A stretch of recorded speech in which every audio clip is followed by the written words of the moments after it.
Well, you can open up your Bibles to Exodus chapter 5. Exodus chapter 5. We will be looking at all of chapter 5 and 6 today. Exodus 5 and 6.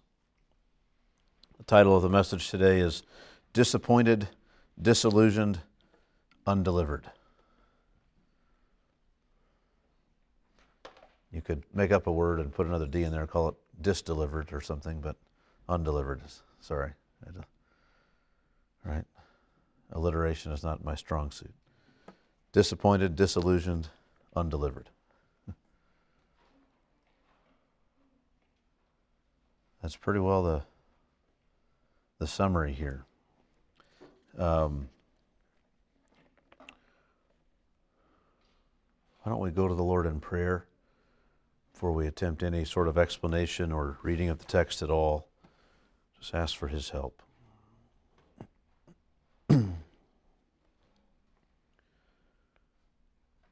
Heavenly Father, we've gathered together here once more. This small group of saints looking to You, gathered together in the name of Christ, to provoke each other unto love and good works in this community and places where we go and travel and do our work. We pray for grace to meet us in that aim, to live and to walk worthy of the name of Christ. We know that these stories are here for our benefit, for our edification, to that end that we might know God and we might know how rightly to respond to God. We might learn the lessons of those who've gone before us and hear this great cloud of witnesses and all that has gone before. And so to that end we pray that You would help us. Make Your word clear. Cause us to receive this eternal word planted in our hearts. In Christ's name we pray. Amen. Well, at the very beginning, again, I said the title, Disappointed, Disillusioned, Undelivered. Let me, particularly for the children, define those words, but also just it's helpful for us to just be very clear on what we mean. Disappointed, what would you say? You're sad or displeased because someone or something has failed to fulfill your hopes or your expectations, right? You thought they would do this for you and they've not done it. You expected better, right? They should have known better, but they failed and you're now disappointed. We've all been disappointed. Disillusioned is it's the same thing, but a little bit different. Disillusioned is usually when you're disappointed in someone or something that you discover they're less good than you thought they were, or it's less good than you thought it was. So disappointed would be, I had hopes that you would do better, and you didn't. Disillusioned is, I thought you were better, and now I realize you're not. And it's left me with, I don't have sound footing in the world or in this circumstance or in this relationship. I'm not sure what to think now because you're not what I thought you were. That's disillusioned. And then undelivered, just not being set free or not being released. You thought you were going to get deliverance and then nothing happened. You're still in this situation. So the people of Israel in chapters 5 and 6 become disappointed, disillusioned, because they have been undelivered. And this is the situation. And it's such a stark contrast to what's gone before. If we look at the end of chapter 4, will help us really get a sense of how drastically things turn. Let's look at verse 27. The Lord said to Aaron, "Go into the wilderness to meet Moses." So he went and met him at the mountain of God and kissed him. And Moses told Aaron all the words of the Lord, with which he had sent him to speak, and all the signs that he had commanded him to do. Then Moses and Aaron went and gathered together all the elders of the people of Israel. Aaron spoke all the words that the Lord had spoken to Moses, and did the signs in the sight of the people. And the people believed, and when they heard that the Lord had visited the people of Israel, and that he had seen their affliction, they bowed their heads and worshiped. That closed the curtain on chapter 4. And then you open the curtain again, and we're into chapter 5. And now things take a turn. Today we consider the first interaction between God with Moses and Aaron on one side, and the religious and political system of Egypt with Pharaoh and his assistants on the other side. And there's this clash. It begins in chapter 5 with Moses and Aaron going to Pharaoh, which begins a series of negative interactions for the rest of that chapter. The result, I'm just summing things up here for us before we dive in and look at the text itself. The result is that Pharaoh scoffs at Moses and Aaron and their claim about God, and responds in a severe manner toward the people of Israel, making their work as slaves much more difficult. The people of Israel respond to this like a people with a broken spirit. The plan of the pharaohs, which was previously put in place and carried out for many years now to demoralize the people of Israel, has been successful. The Israelite slaves are weary of deliverance and quickly abandon their previous hope and their worshipful attitude. In fact, they seem to invite God to look unfavorably on the whole matter and to judge Moses for making things worse for them in Egypt. They pronounce a curse on Moses. It's amazing. They're so far from looking for deliverance, the one who's trying to deliver them, again, they're pronouncing a curse on him now. It's really amazing. Instead of asking God for deliverance from the Egyptians, they are asking God instead to deal with Moses instead of the Egyptians. It's amazing. Moses, too, is ready to walk away from the whole matter.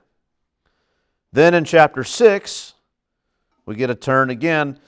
God prepares Moses for the work ahead. What happens in chapter 6? God speaks to Moses to reassure him and to reassure the people of Israel. But the people of Israel do not listen because of their broken spirits. So then God commands Moses to speak to Pharaoh again, demanding the people's release. But Moses objects. If the people of Israel aren't going to believe now, then certainly Pharaoh's not going to let them go. But in fulfillment of his previous promise to Moses, God teaches Moses and Aaron what and how to speak, and will work wonders through them and this staff that he had them bring. That's a summary then of these two chapters, as quick as I can do it.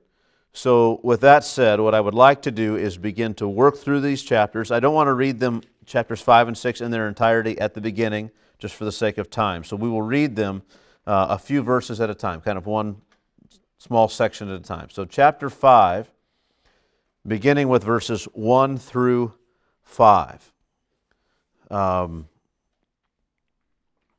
Okay, so what do we have? Afterward, Moses and Aaron went and said to Pharaoh, "Thus says the Lord, the God of Israel, let my people go, that they may hold a feast to me in the wilderness." But Pharaoh said, "Who is the Lord, that I should obey his voice and let Israel go? I do not know the Lord, and moreover, I will not let Israel go." Then they said, "The God of the Hebrews has met with us.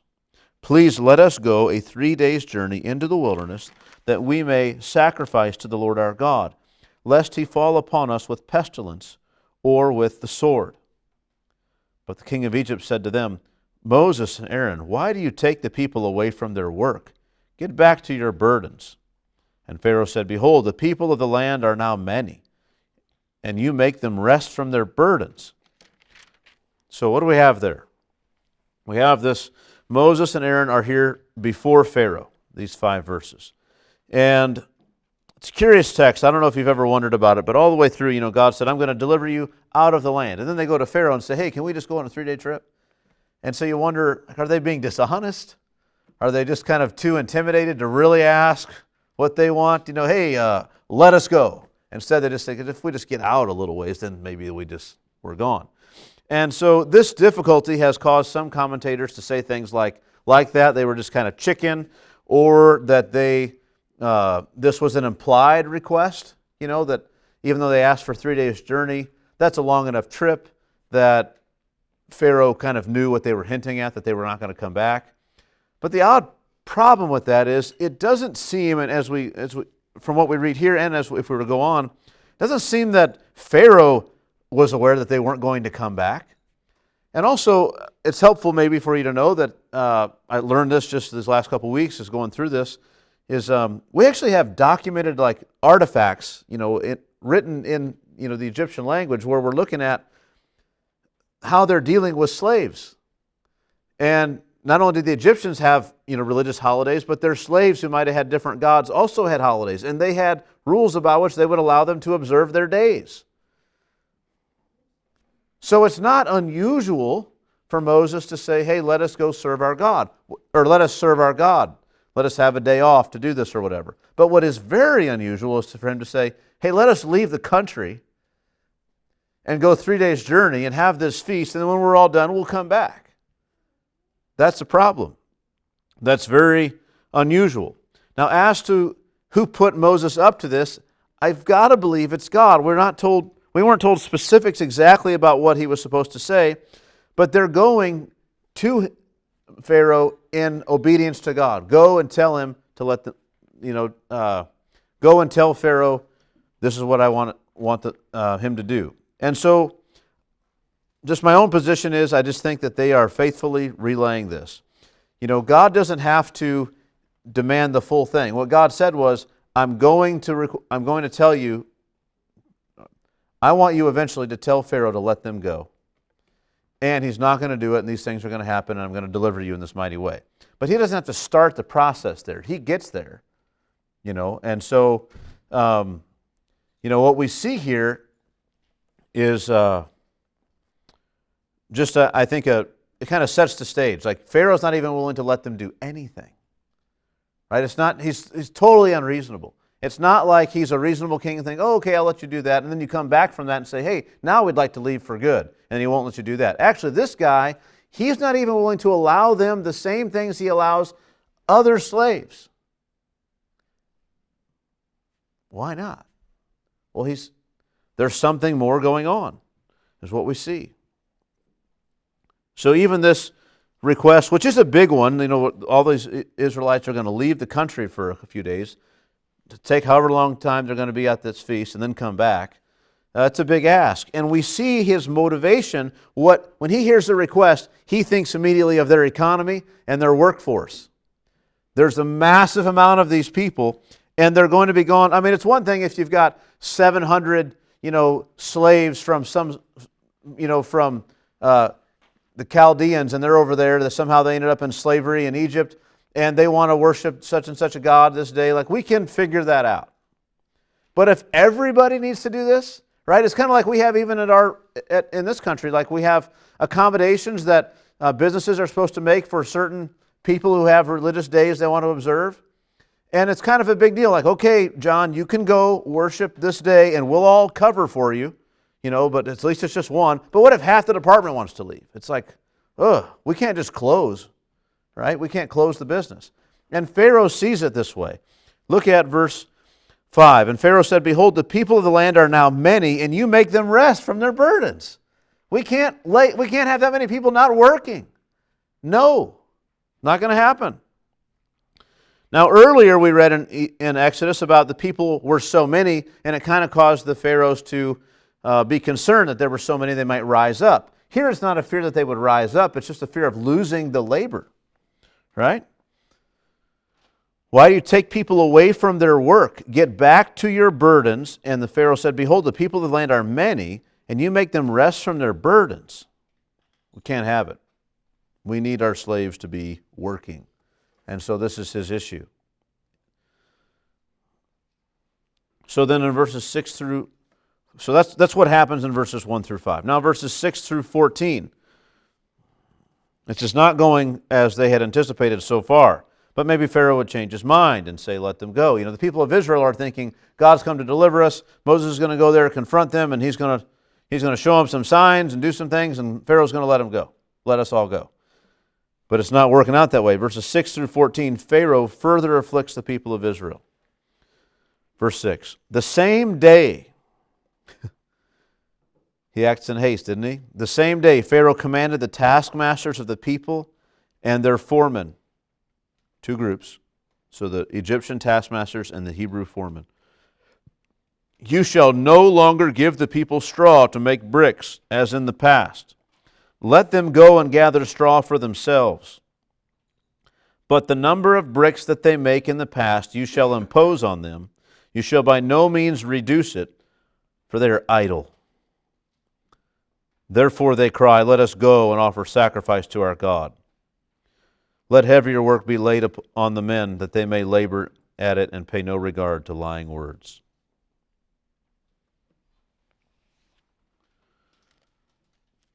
So the taskmasters and the foremen of the people went out and said to the people, thus says Pharaoh, I will not give you straw. Go and get your straw yourselves wherever you can find it, but your work will not be reduced in the least. So the people were scattered throughout all the land of Egypt to gather stubble for straw. The taskmasters were urgent, saying, complete your work, your daily task each day, as when there was straw. And the foremen of the people of Israel, whom Pharaoh's taskmasters had set over them, were beaten and were asked, why have you not done all your task of making bricks today and yesterday, as in the past? Why? Why have you done this? Well, what a thing, isn't it? I mean, here the people of Israel are, they're terribly burdened already, crying out to God, looking for deliverance. God comes and says, I'm going to come and deliver you. And his messenger comes before Pharaoh, and the result is, Pharaoh says, make it worse, make it harder. You imagine their efforts, their labor was bad enough already. I mean, they're making bricks out of mud and straw and baking them, and they're building cities doing this kind of thing and keeping the construction supply of Egypt going. This was one of the main things they had been given to do throughout their slavery, and this was the primary thing they were kind of involved in now in a lot of ways. And so here they are. This is the way he responds to them. Verse 9, let heavier work be laid on the men, that they may labor at it and pay no regard to lying words. So this idea that they need a break, or they need to go serve this God, or that there even is this God, like they're just a bunch of liars. They just want out of it. They're making this stuff up.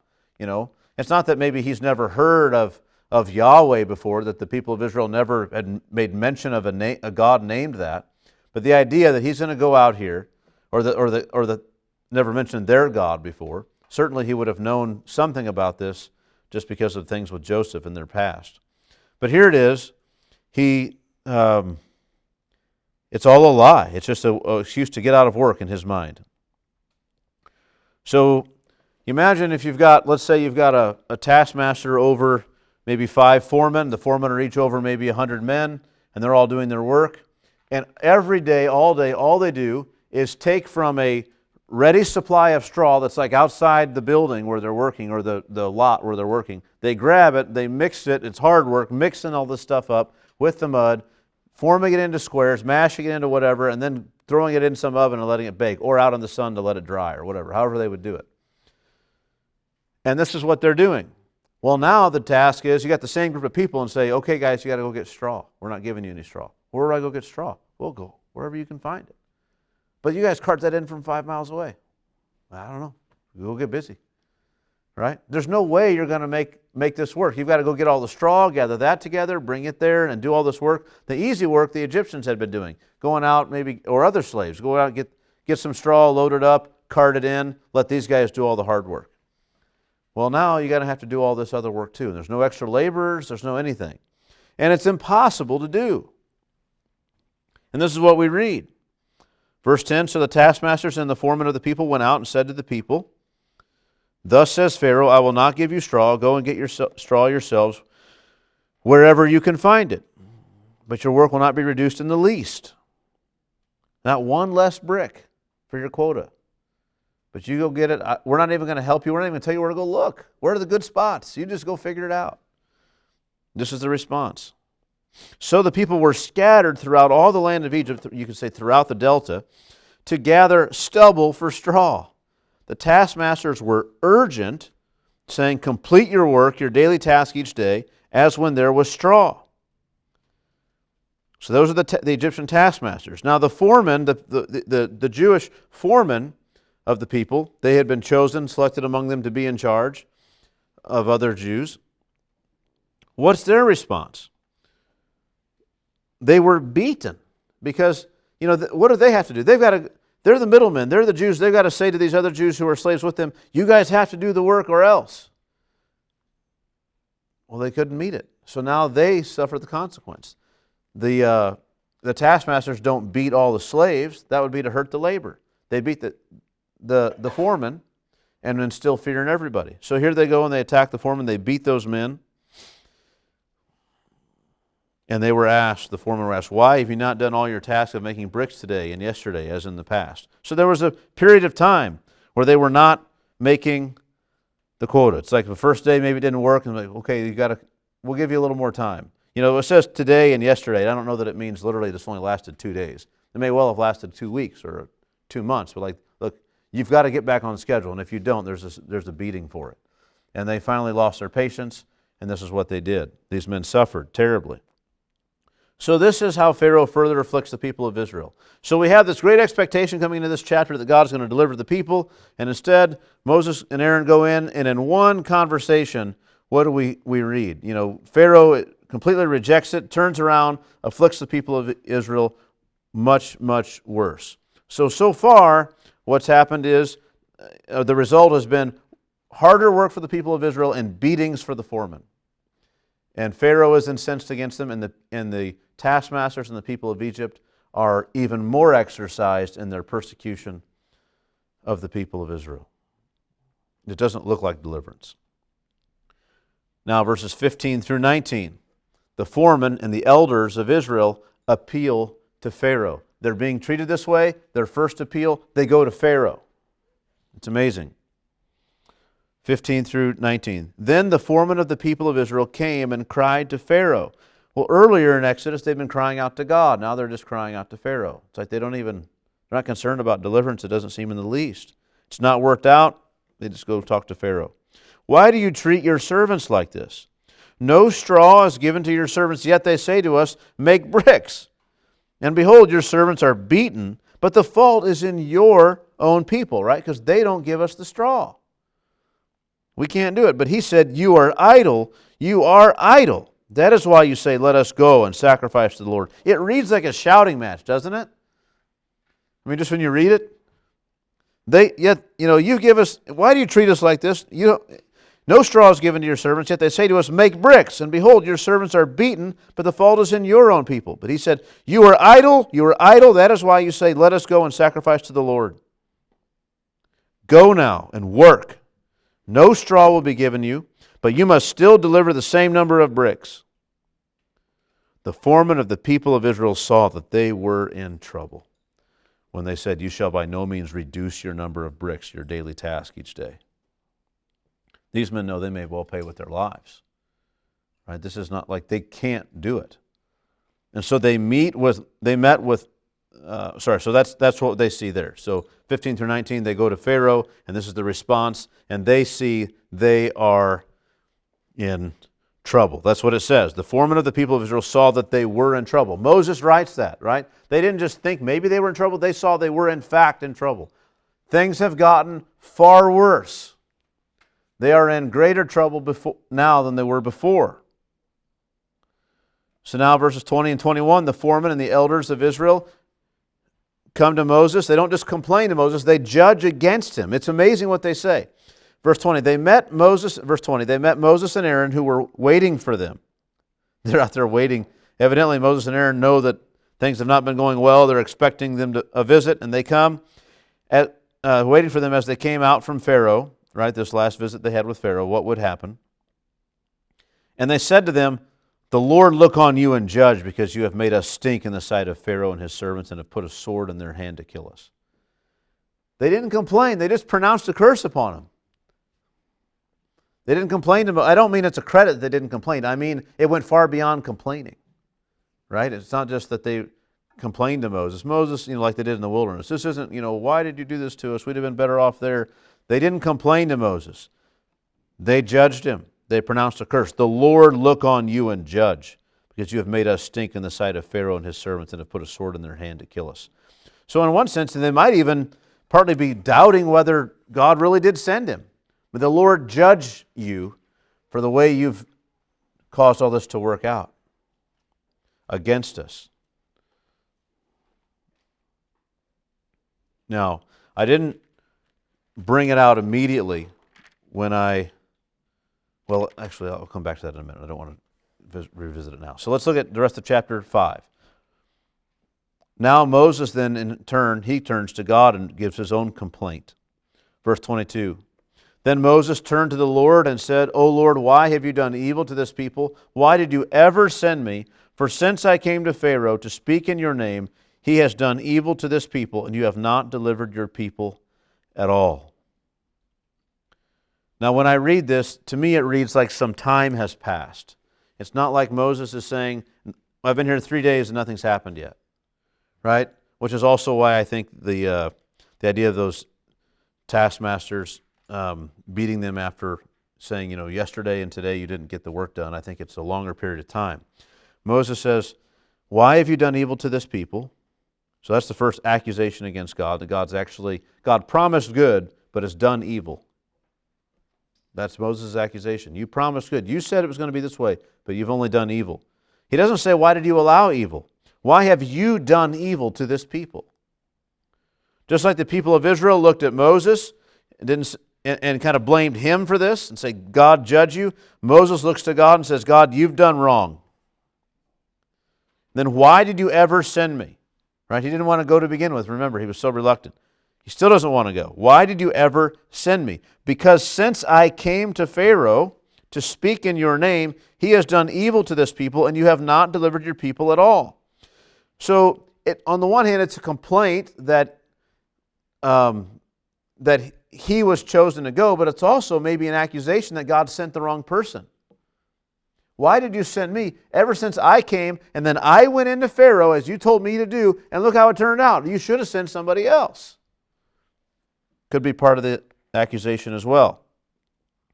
But then ultimately God's failure, and you have not delivered your people at all. This is what Moses' position is. Utterly confused and disappointed.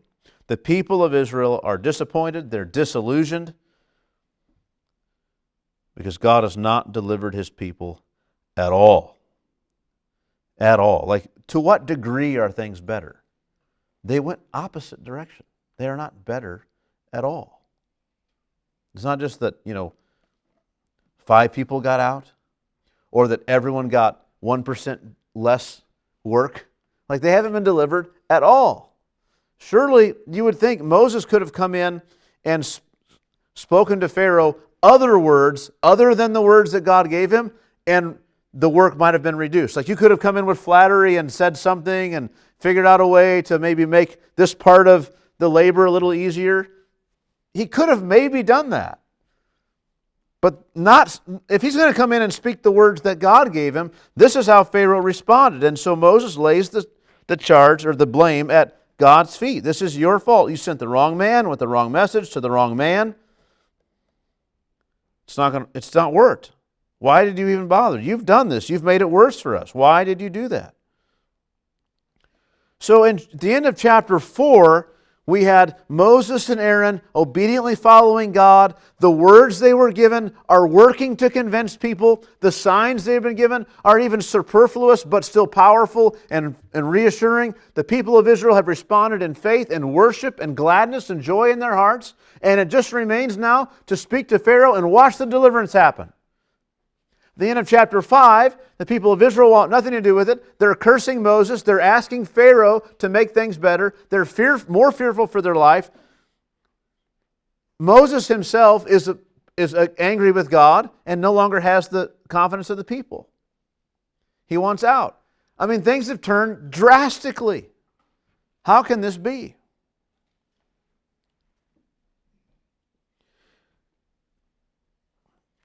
And I skipped this phrase at the beginning of chapter 5.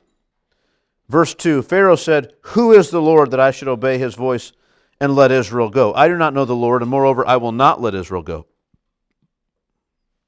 Who is the Lord? And this whole chapter is an affront to God. Pharaoh responds, who is the Lord that I should obey him or let those people go? I won't do that. And he responds in this way. And the people, you would hope, would have confidence, say, well, God will show you who he is. Give him time. But instead, they just say, well, let God judge you, Moses, for this whole harebrained idea. We ever believed you at all was our mistake. We should not have ever let you go in to speak on our behalf. This is how it's turned out. And they got to figure out, I don't know what they're going to do, try to somehow smooth things over with Pharaoh and get out of this trouble on their own. So we come now then to chapter 6. Verse 1. In this verse, God reminds Moses of his purpose. Why have you sent me here? What did you do this for? This is terrible. You've not delivered us at all. Verse 6. But the Lord said to Moses, now you shall see what I will do to Pharaoh. For with a strong hand he will send them out, and with a strong hand he will drive them out of his land. Just watch. I told you before, that's who I am. Watch. This is my purpose. This is what I predicted would happen. This is what I told you. These are the steps to get there. Be patient. I'm in control. And then in chapter 6, verses 2 through 5, God speaks to Moses again.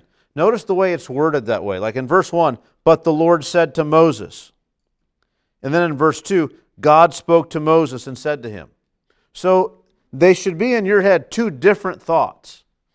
It'd be one thing if, there's no need to say this. You could have said, the Lord said to Moses, and said all of verse 1, and then everything in verse 2 that you have in quotations, on down through for a while here, could have all just been one thing. But Moses, as he records it for us, splits it up. First of all, God said, now you shall see what I will do to Pharaoh, for with a strong hand he will send them out, and with a strong hand he will drive them out of his land. So there were different thoughts. The one thought was this first message that, right, now you're ready to see how I'm going to work. How opposed Pharaoh is. And now you're going to understand how great it is when I get him to drive them out. Because he's so opposed to this. I told you I was going to harden his heart. Now watch. See what happens. And so this is what we get. This kind of invitation again from God to say, watch and see.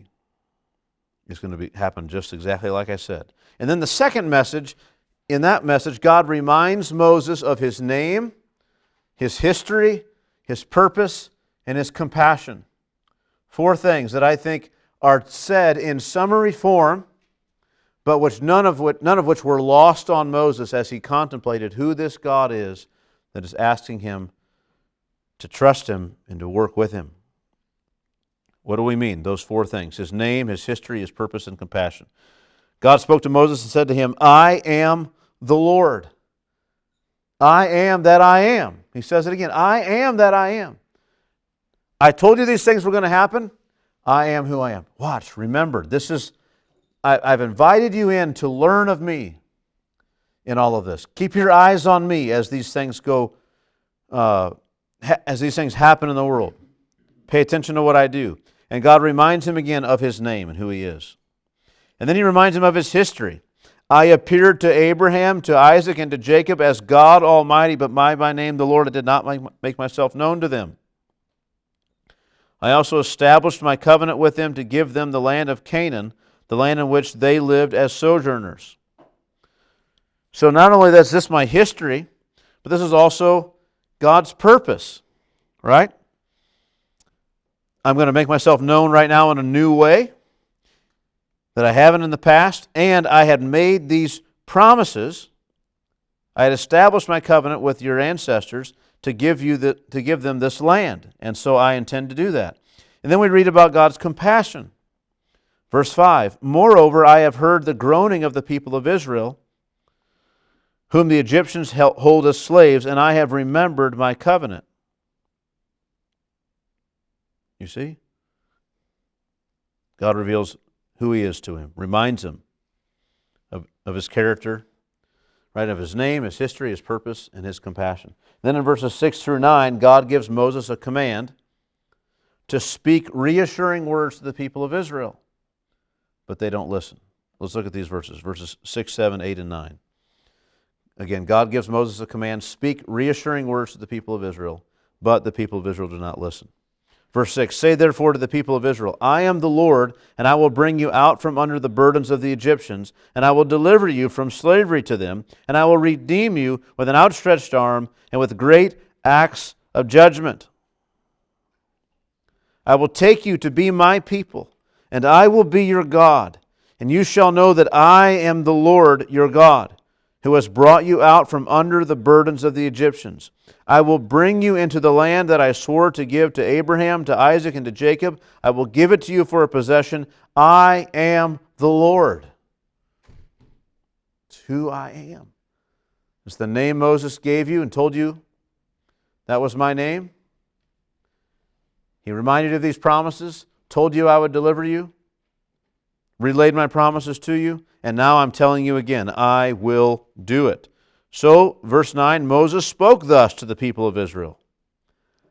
This time, though, what happened? They did not listen to Moses. And look at what it says, why? Because of their broken spirit and harsh slavery. Right? Again, Pharaoh, their intention has been successful to prevent the people of Israel from wanting to escape because of their hard labor. Exodus chapter 1, verse 8. Now there arose a new king over Egypt who did not know Joseph, and he said to his people, behold, the people of Israel are too many and too mighty for us. Come, let us deal shrewdly with them, lest they multiply, and if war breaks out, they join our enemies and fight against us and escape from the land. So they want to keep them from growing as much as they can. And certainly as they grow, and keeping them, though, they want them to be demoralized as slaves and not looking for an escape. And this is exactly what happened. God himself has come down to deliver them, and the people are so reticent to believe him because of their broken spirit and this harsh slavery that's on them. They cannot find it in themselves to believe God at this point. It's amazing. Now, what next? God commands Moses to speak to Pharaoh again. But Moses objects. It's amazing. This is the second time. Now, think of this. In chapter 5, at the end of chapter 5, you had Moses and Aaron waiting to talk to the foreman of the people of Israel after they came out from Pharaoh to talk with them. And then Moses turns to God and says, why have you done this? Now God says, go talk to the people of Israel, reassure them. They don't believe. And so now he goes to, God said to Moses, by the way, now that didn't work. Why don't you go talk to Pharaoh now? I mean, it's amazing. Don't let this be missed on you. God just gave Moses his reassurances. Now I'm going to work. Now I'm going to act. It kind of failed before. The people of Israel believed you, but Pharaoh didn't respond. And now the people are all upset with you. Listen, I'm going to do it. Go talk to the people of Israel and tell them this is what I'm going to do. And see what happens. And they don't listen. And he says, now, next step. And you think Moses would be like, what, next step? Like we've lost ground. When I came here earlier, we got the people of Israel believing, but Pharaoh wouldn't listen. Now all this has gone terribly bad. You sent me back to the people of Israel with another message to remind them, that hasn't worked. And you want me to go to Pharaoh? Deliver the people for what? They don't want out. They don't believe you. Nothing's going to happen. I'm not going to Pharaoh. And this is his attitude. God says, go and tell the Pharaoh, king of Egypt, to let the people of Israel go out of his land. But Moses said to the Lord, behold, the people of Israel have not listened to me. How then shall Pharaoh listen to me? For I am of uncircumcised lips. I told you this wasn't going to work, God. I can't convince people. But the Lord spoke to Moses and Aaron, and gave them a charge about the people of Israel and about Pharaoh, king of Egypt, to bring the people of Israel out of the land of Egypt. You see, in fulfillment of his promise, in verse 13, God, he said before, I am going to teach you and Aaron what to say and speak and what to do. Well, now God is fulfilling that promise. And in a summary form, Moses says this is what happened. The Lord spoke to Moses and Aaron and gave them a charge. right? We're not given the specific details of the charge, but the fact that God speaks to them and gives them ordered instructions fulfills His promise to teach them what to say and do. But the charge has to do with the two problems they're having. One, the people of Israel do not believe because of their broken spirits. Gave them a charge about the people of Israel. And the other problem is Pharaoh, and gave them a charge about Pharaoh, king of Egypt. Pharaoh's not responding, right? He's not letting the people go. Instead, he's responding by tightening his cruel grip upon the people of Israel. What are they going to do about it? And God has said, I've given you a charge. So effectively, this is where chapter 6 ends. Now, we're going to go on because there's another half a chapter. But effectively, this is kind of where the storyline kind of ends. It's things have gone terribly bad, but God has given Moses his reassurances. The people of Israel aren't listening. God says, go talk to Pharaoh. Pharaoh says, that's not going to work. Nothing's working. And God comes to him and says, listen, Moses and Aaron, here's what we're going to do. This is the plan. Listen carefully. Do exactly what I tell you to do, and it'll all work out. And that's where it leaves off. Then we come into chapter 6, verse 14, and it's sort of a literary digression. We've got this, the plot is moving this way, and we have built all this suspense, and we're thinking, now what? Now we're ready for something to happen. It says, okay, before we move on, take a breath. Let's just take a break for a moment, intermission. But while you wait, listen to this informational talk, okay, which will be a helpful thing to know and a way to situate and think about who Moses and Aaron are and all that's getting ready to take place. And so this is what happens. It seems like a weird insertion for us, at this point. I mean, it doesn't exactly flow, but the Lord spoke to Moses and Aaron and gave them a charge about the people of Israel and about Pharaoh, king of Egypt, to bring the people of Israel out of the land of Egypt. These are the heads of the fathers' houses, the sons of Reuben. And to think, well, this is not the build-up thing we were expecting to read next. We were expecting to read about him talking to Pharaoh. So, like chapter 7, like what happens, and the Lord said to Moses, see, I've made you like God to Pharaoh. Remember, this is what we're doing. Let's get on with it. But instead, all this is inserted. So why is it inserted? Right? It's definitely inserted. I mean, it's not like Moses would have said, what do you mean it's inserted? It just flows perfectly natural. It is intentionally a digression from what we've been doing. But it serves a purpose. There's been all this tension built up in these early chapters. This is a chance to get your breath and refocus before charging ahead into the action. So using the genealogy to do this also situates these important figures, Moses and Aaron, within the nation of Israel, and I think does this also, makes all of Israel their kith and kin, right? To borrow an old phrase, right? Their friend and family. Like all of Israel knows now kind of how they're situated among the tribes and the people of Israel. The point of the genealogy, let me stress this, is not to give a detailed and direct lineage from Levi to Moses and Aaron, but rather to identify these men by common connections within the tribe, and then to specify others who were later given roles within the priestly service of Israel. Those are the names basically that are mentioned. And I won't make the case. I have my argument written out. I'm happy to give it later after the message if anybody is interested. But I would argue strongly against the idea that this is a vertical genealogy, that this man begat this person, begat this person, begat this person. It's not that sort of a thing at all. If that's the case, I'll make a slight case just for here real quick. You'd have 1, 2, 3, 4 generations only in the 430 years that it's supposed to be. And the years just don't add up. You have women, in short form, I'll say this, you would have, we read in the Bible about how odd it is that Sarah, at her old age, gave birth, and that Abraham in the New Testament says he even was as good as dead, as old as he was when Sarah conceived. And how unusual it was that even into his old age, Abraham was to do these things, to have children. All of these people would be having kids like in their 120th year, 100 and whatever years. Like they're all like the average. Like Mama was 120 when she had me.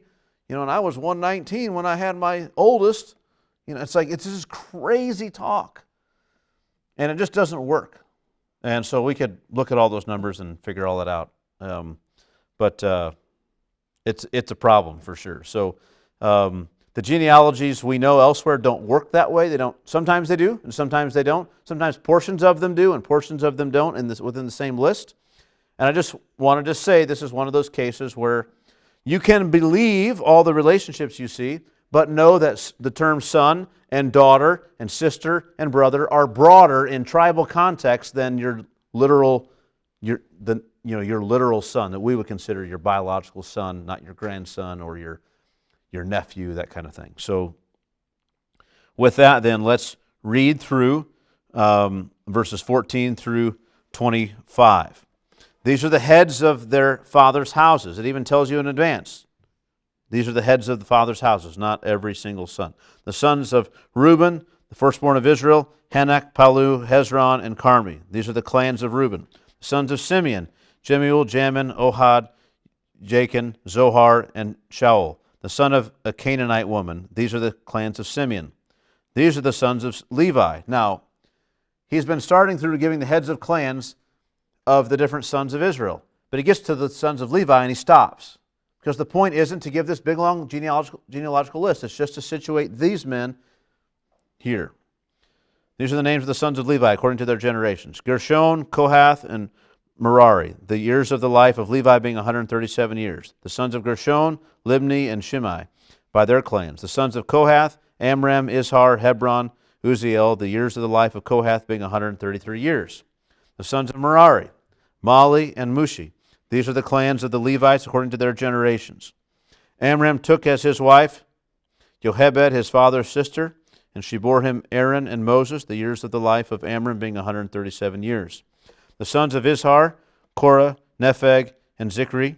The sons of Uzziel, Mishael, Elzaphan, and Sithri. Aaron took as his wife Elisheba, the daughter of Aminadab, and the sister of Nashon. And she bore him Nadab, Abihu, Eleazar, and Ithamar. The sons of Korah, Asher, Elkanah, and Abiasaph.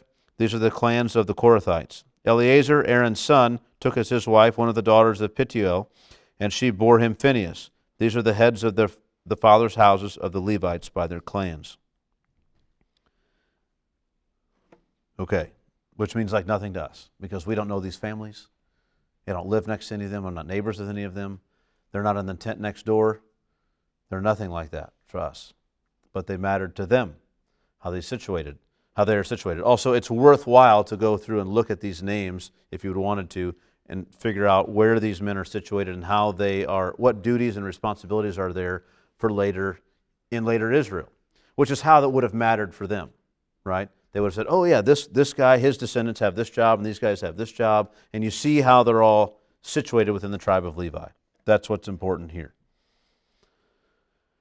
To get us to the tribe or the nation of Israel can understand who these men were in relationship to the rest of the nation that acted this deliverance. So you see that in verses 26 through 30, where the whole situation as it is so far now is summed up by Moses. So let's just read. These are the Aaron and Moses to whom the Lord said, bring out the people of Israel from the land of Egypt by their hosts. It's these guys we were just talking about. It was they who spoke to Pharaoh, king of Egypt, about bringing out the people of Israel from Egypt. This Moses and this Aaron. On the day when the Lord spoke to Moses in the land of Egypt, the Lord said to Moses, I am the Lord. Tell Pharaoh, king of Egypt, all that I say to you. But Moses said to the Lord, behold, I am of uncircumcised lips. How will Pharaoh listen to me? So the summary, before we dive back in a chapter and pick the storyline back up, Moses summarizes where we left off.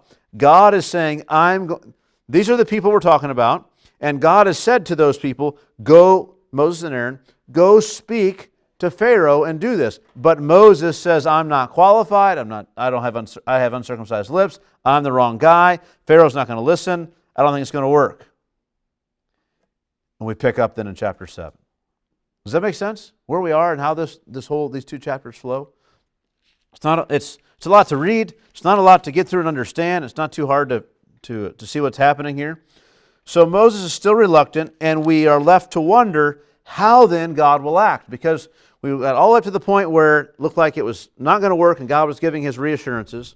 We took a break, then Moses reminds us, God says he's going to do this, but everyone doubts him. Okay, now what's going to happen? What's God going to do? So what is the application for us? What do we take away from these two chapters? Well, admittedly, the story is not yet over, right? So I'm going to assume that we all know that the Israelites get out of Egypt, and I know that's a fair assumption, right? But just knowing that fact, what application do we have? Well, I think we learn a number of things about God in all of this. First of all, surely we learn that we are, well, I'll say this, surely we are meant to learn in this story of his fair judgment and his ability to overcome our failings, right? Of God's fair judgment and his ability to overcome our failings. Like he had rightly assessed the whole situation all the way through. He's not surprised by anything. He knew exactly what would happen. But also he overcomes their failings. Moses has said they're not going to listen. They did listen. Then they changed their mind. They didn't listen. Moses is complaining to God, you sent the wrong man. I told you I had uncircumcised lips. This is never going to work. And God is saying, look, I know that things haven't gone well yet, but that was part of the plan. Just bear with me. It's going to work out. Moses felt at the beginning like he was not adequate for the task. Now he's gotten part way in and he really feels inadequate for the task. It's gotten worse. The conditions have gotten worse for the people. Everybody's blaming him. He kind of feels like, I know I'm terrible at this. I fumbled the whole thing. I'm lousy. I'm the wrong guy to go. And God says, no, you're still the guy. Remember, Moses didn't want to go. He tried to argue his way out of it. And God said, I am requiring you to go. He gets there and he's saying, God, I told you I'm the wrong guy. But it ends up working out. So it just shows us of God's ability to overcome our failings. He doesn't necessarily need to change us necessarily. He may, but he works in spite of our failings, in spite of our inability. What else? Well, surely we are meant to learn of God's resolve and that he often uses the long route to fulfill his word. Like this does not look like the short route out of Egypt.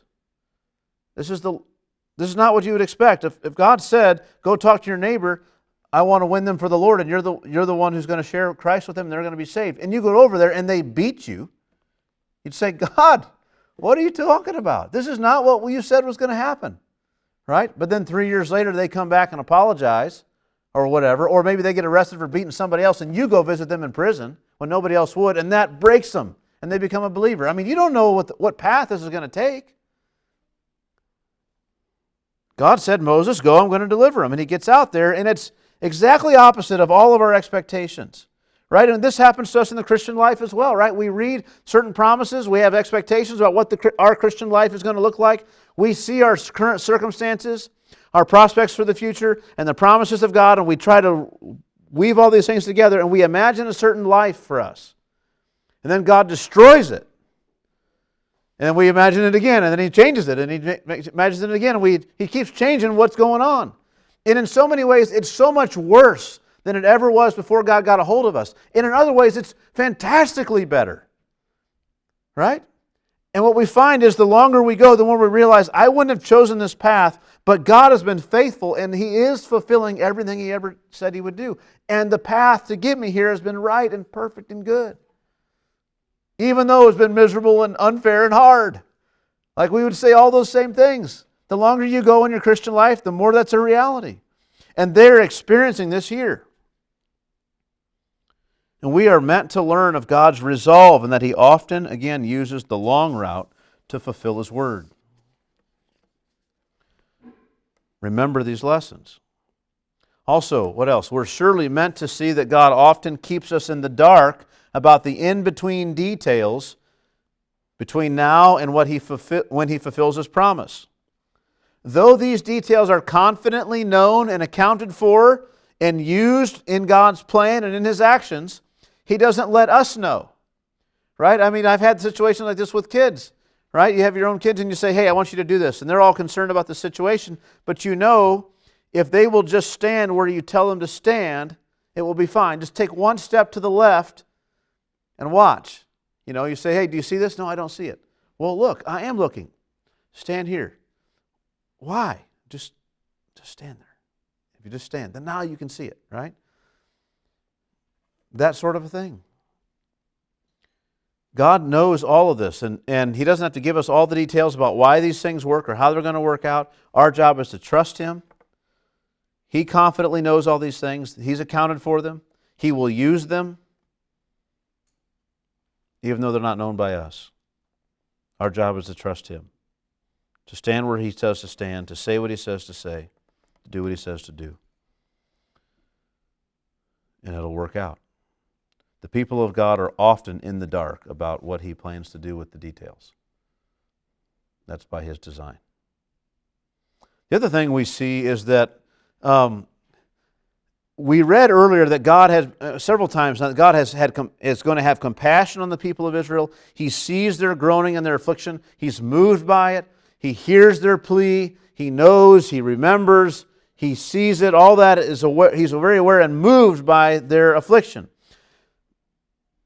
He doesn't seem to be moved by any of these current problems that they're having.